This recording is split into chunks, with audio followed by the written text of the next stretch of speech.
Em 24 de julho de 1947, o piloto e empresário Kennedy Arnold, em uma altitude de 9.200 pés, pouco menos de 3 km, avistou o que parecia ser um grupo de 9 objetos brilhantes à sua esquerda. Depois, ele descreveria os objetos como discos jogados de modo a saltar na superfície da água. Mas a imprensa noticiou incorretamente que os objetos tinham formato de disco. E é por isso que se chamam discos voadores. A humanidade sempre buscou explicações lógicas para coisas incompreendidas no cotidiano. E por mais que algumas dessas informações fossem absurdas se analisadas racionalmente, elas traziam alívio. E essa nossa alta capacidade de acreditar não é uma falha moderna, é uma característica psicológica que nos acompanha há séculos. Temos algo chamado paternicity. Nossas redes neurais são programadas para conectar pontos mesmo onde não há conexão. Tá bom, mas o que isso tem a ver com alienígenas? Historicamente, o fenômeno dos discos voadores é o exemplo perfeito para explicar como o contexto social dita o que nós vemos. Durante a Guerra Fria, a humanidade vivia sob o estresse e o medo constante da aniquilação nuclear. O psicólogo Carl Jung percebeu que as pessoas começaram a projetar essas ansiedades profundas no céu, interpretando coisas comuns como os sinais dos anjos tecnológicos, que viriam para a Terra para nos salvar das nossas próprias tecnologias destrutivas. Foram criadas religiões baseadas em extraterrestres. A cultura da época, que já estava saturada por revistas de ficções científicas e filme de cinema, forneceu um repertório para que essas ideias parecessem verídicas. No fim do século XIX, já havia expectativa de que o homem inventaria a máquina voadora. E haviam conspirações de que ricos já tinham inventado e estavam guardando o segredo. Nessa época, os Estados Unidos foram assolados por avistamento de máquinas voadoras. Nem um avião e nem um balão dirigível tinham sido inventados ainda. Kennedy Arnold, além de ter dito que os objetos se moviam como discos e não que eram discos, também desenhou os objetos originalmente com formato de asas de morcego ou calcanhares de sapato. Investigadores céticos já demonstraram que a velocidade e o comportamento descrito por ele batem perfeitamente com um bando de pelicanos brancos americanos voando em formação diagonal, cujas asas refletiam a luz do sol. E a partir desse momento, a ficção e a corrida espacial passaram a ditar como as pessoas enxergavam as naves no céu. Relatos de OVNIs dispararam de forma suspeita logo após o lançamento do Sputnik em 1957. E a influência do cinema é algo ainda mais inegável. Temos dados do Brasil. Um relatório da Força Aérea Brasileira mostra que no quase meio século entre os anos de 1954 e 2000, mais de 20% de todos os avistamentos registrados no país se concentraram no biênio 1977 e 1978. Esse foi exatamente o período marcado pelo estrondoso sucesso de Guerra nas Estrelas e Contatos Imediatos de Terceiro Grau. O segundo período mais dramático ocorreu entre 1996 e 1997, concentrando-se 18% do total, coincidindo com a estreia de Independence Day, filme catastrófico em que discos voadores quase destroem o planeta. Bom, eu acho que está claro como a nossa percepção é facilmente contaminada pelo que consumimos e que também eu não acredito em discos voadores. Mas eu estou disposto a apresentar meus argumentos e demonstrar que você talvez devesse duvidar mais do que vê por aí. Para não acabar com a graça logo de cara, sim, existem casos que não são explicados por essas informações. Em março de 1966, um relatório produzido pela Força Aérea Americana informava que, de todos os casos investigados até então, 6% permaneciam inexplicados, descartando coisas como balões meteorológicos, reflexos em aviões, nuvens ou o planeta Vênus. Para os investigadores, esses 6% correspondiam àqueles casos em que a informação disponível não oferecia base adequada para análise. Ou seja, faltavam dados para provar de forma conclusiva que eram também eventos normais. Mas para quem quer acreditar, essa pequena margem de dúvida é a brecha perfeita. 6% são 6%. Sendo assim, a gente precisa olhar para a lógica das possibilidades de que algo realmente esteja nos visitando. Vamos ver quantos dados de probabilidade precisam ser jogados juntos para que algum desses contatos extraterrestres possam ser considerados reais. O que introduz bem em nossa sequência é o tamanho do cosmos. A vastidão inconcebível do universo com trilhões de galáxias deve assegurar que, estatisticamente, é impossível a existência de vida inteligente apenas no planeta Terra, que não passa de um minúsculo grão de poeira diante da magnífica grandeza do universo visível. É uma frase de efeito que soa profunda e quase irrefutável, Mas na prática, esse raciocínio apresenta uma falácia em vários níveis. Especificamente quando é usado como muleta para justificar luzes estranhas que as pessoas veem no céu. É só você parar para pensar. O que o tamanho do universo tem a ver com a chance de uma foto borrada ou um vídeo tremido em baixa resolução ser de fato uma nave alienígena? Muito? Não. Absolutamente nada. A equação mental universo enorme, vida inteligente, OVNIs são ETs, só parece fazer sentido porque quem apresenta queima etapas. É um salto que esconde elos cruciais da lógica, e com isso, embute pressupostos altamente questionáveis no raciocínio. O primeiro grande salto no escuro é equacionar surgimento de vida com vida inteligente. Mesmo que se usássemos essa estatística a favor do que a gente acredita, dizendo que sim, o universo é gigantesco e provavelmente abriga outros seres vivos além dos que evoluíram por aqui. Aí precisamos lembrar do que seres vivos realmente significa. Aqui na Terra, seres vivos é uma categoria ampla, que inclui animais, fungos, plantas e, em sua grande maioria, bactérias. Ou seja, o universo pode até jogar a favor da vida, mas é muito mais provável que a nossa vizinhança cósmica esteja repleta de musgos e micróbios espaciais do que de astronautas intergalácticos projetando discos voadores. Segundo ponto, nós temos a distância.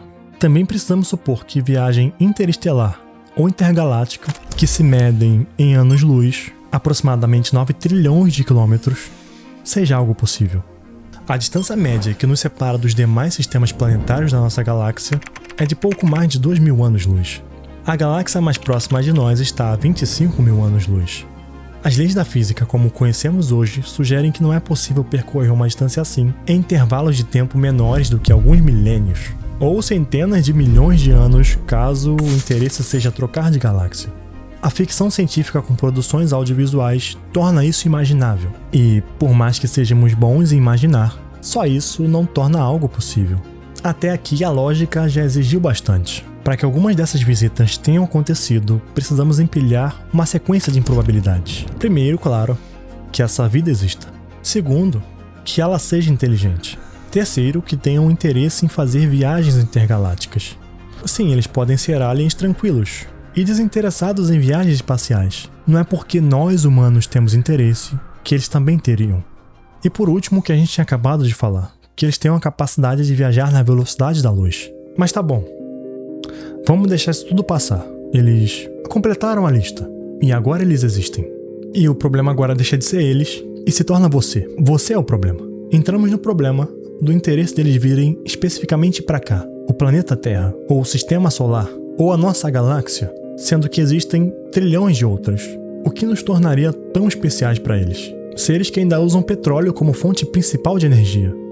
E supondo que fomos sorteados, porque sei lá, porque sim, aí a gente esbarra num paradoxo do comportamento alienígena. Porque quando eles escolhem vir para a Terra, eles parecem sofrer de uma indecisão, no mínimo engraçada. Porque eles não estão preocupados o suficiente para se esconder, já que suas naves são avistadas o tempo todo, e também não estão muito dispostos a se revelar, já que eles nunca anunciaram a existência de forma pública. E tem mais um pequeno detalhe que costuma ser ignorado.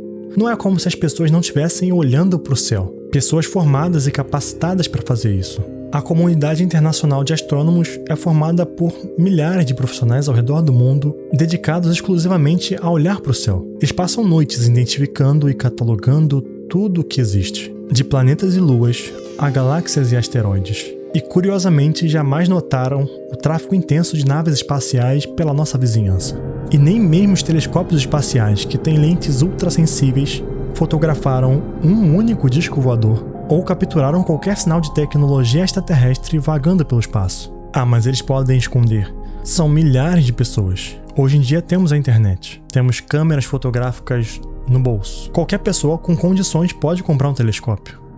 E aí você pode perguntar, mas se os OVNIs não vêm de outros planetas ou galáxias, então o que eles são? Sei lá.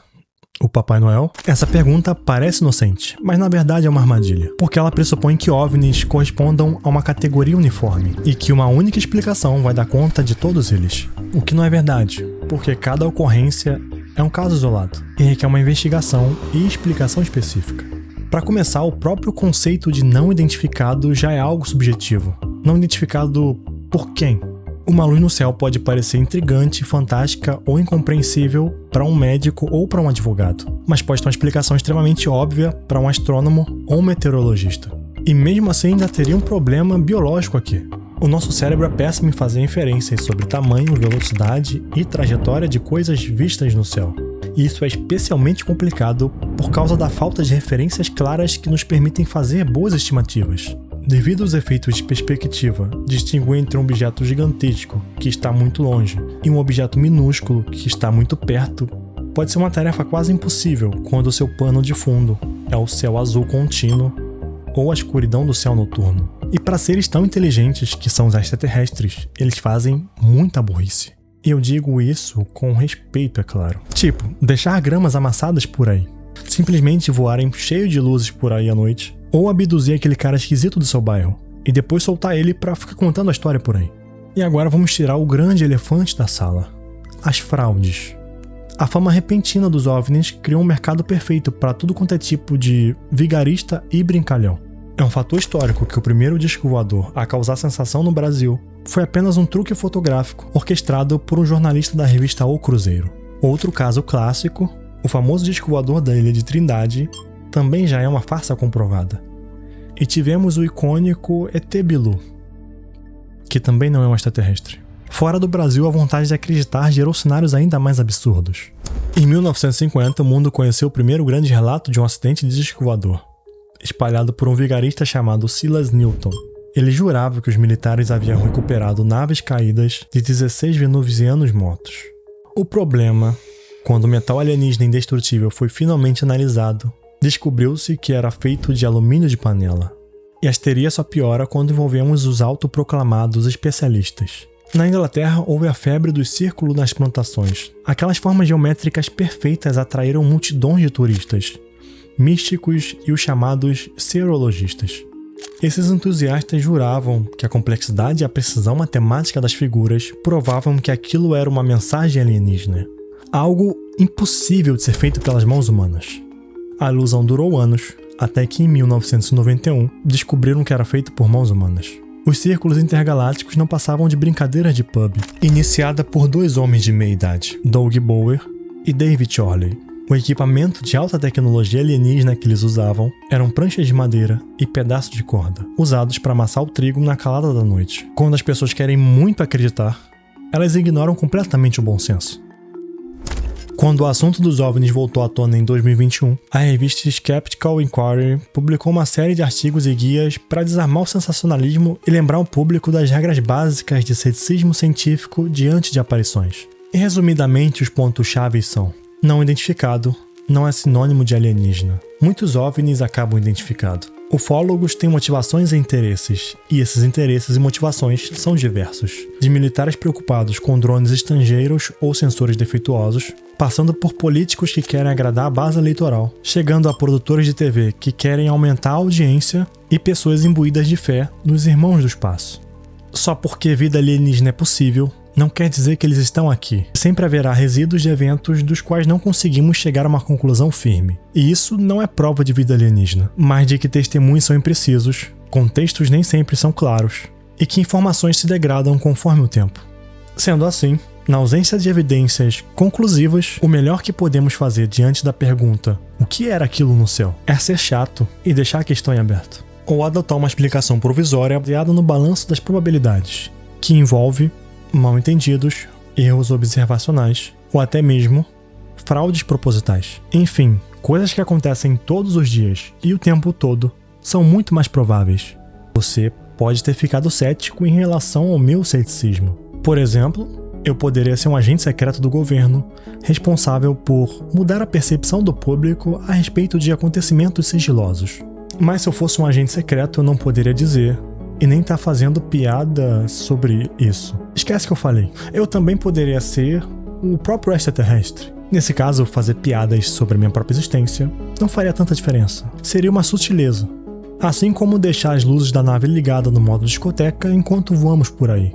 Mas, como trabalhamos com probabilidade ao longo do vídeo, a maior probabilidade aqui é de que eu seja só um jovem engraçadinho, com bons argumentos. Por fim, ter um ponto de vista e ter razão são coisas diferentes. Meu ponto de vista sobre esses acontecimentos são baseados em probabilidade e lógica. Mas, como são probabilidades, por mais ínfimas que sejam, eu posso me provar errado amanhã, quando a Terra for invadida por alienígenas. Porque ainda assim há chance de eles existirem. E você, acredita ou não em extraterrestres? Caso não acredite, saiba que eles acreditam em você. Se inscrevam no canal e busquem conhecimento, que é praticamente a mesma coisa. Até a próxima.